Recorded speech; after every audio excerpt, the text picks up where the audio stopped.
What's up mga kamarites?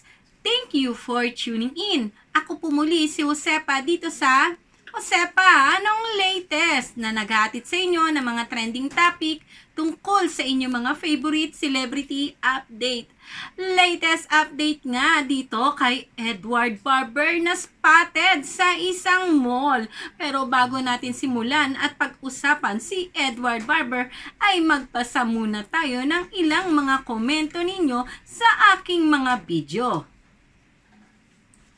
Komento nga ni Delia Domingo, walang makakatalo sa Mayward kahit nagayahin ang style nila. O, diba? Tama ka naman dyan, Delia Domingo. At eto naman, sabi naman ni Cecilia Gamboa, pinaglalayo nila ang dalawa gaya ng may pinapasikat sila Kahit naman di nila pagsamahin yung dalawa, malakas pa rin ang karisma ng Mayward dahil mabait yang dalawang bata na yan. Kaya kahit anong gawin nyo, Mayward forever ako.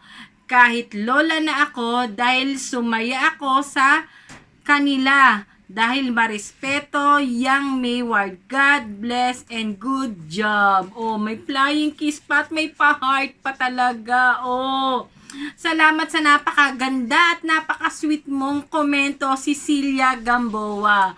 At ayon naman kay Nilda Dimakotak. Ano ngayon kung magkasama sila?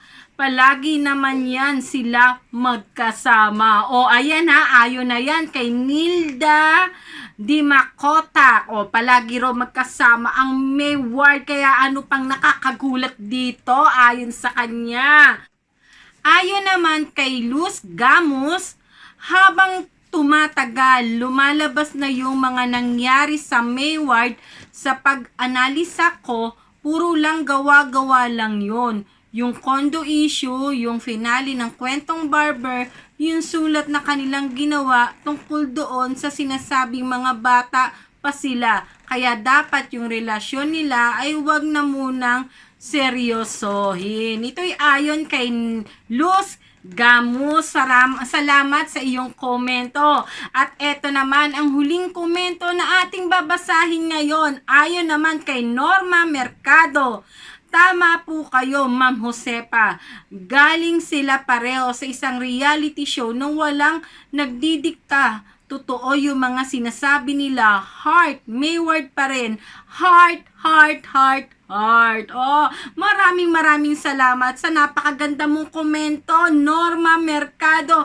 At salamat din sa talaga namang nag-uumapaw na mga komento ninyo sa aking mga video. Kumbaga sa 100%, medyo 90% o 80% ang mga good comment ninyo at mga positive comment. At syempre, gaya nga lagi ng aking sinasabi, hindi lahat ay sasang-ayon sa atin. Kaya yung 20 o 10% na mga toxic o mga hindi magagandang komento o mga negatibong komento ay hindi rin natin maiiwasan, pero huwag na nating patulan nang hindi na humaba ang diskusyon. O eto nga ang latest update natin kay Edward Barber.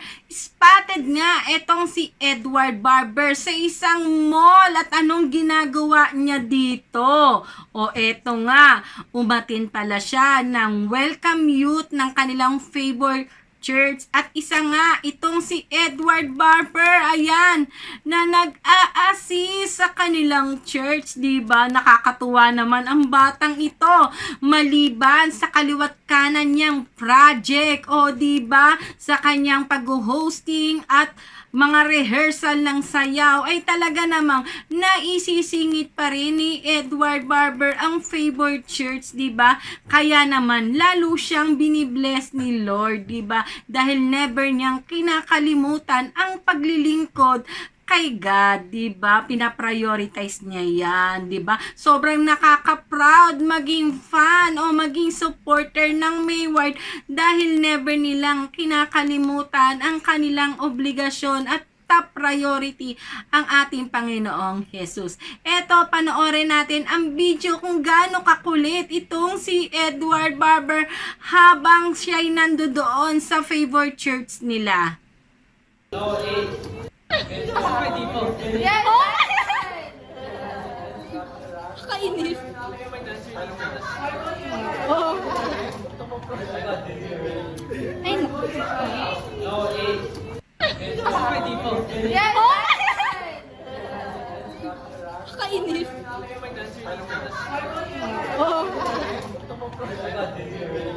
Ay,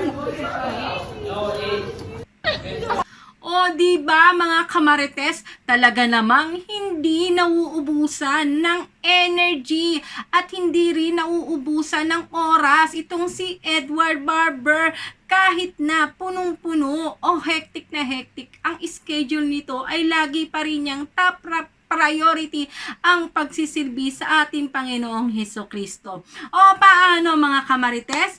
Hanggang sa susunod na update dito kina Maymay Entrata at Edward Barber na mas kilala natin sa tambalang Mayward. Sa mga bago lang dito sa aking channel ay huwag niyong kalimutang mag-subscribe, i-click ang bell button para lagi kayong updated sa mga latest video ko. O, paano mga kamarites? Hanggang sa susunod na update kina Maymay Entrata at Edward Barber.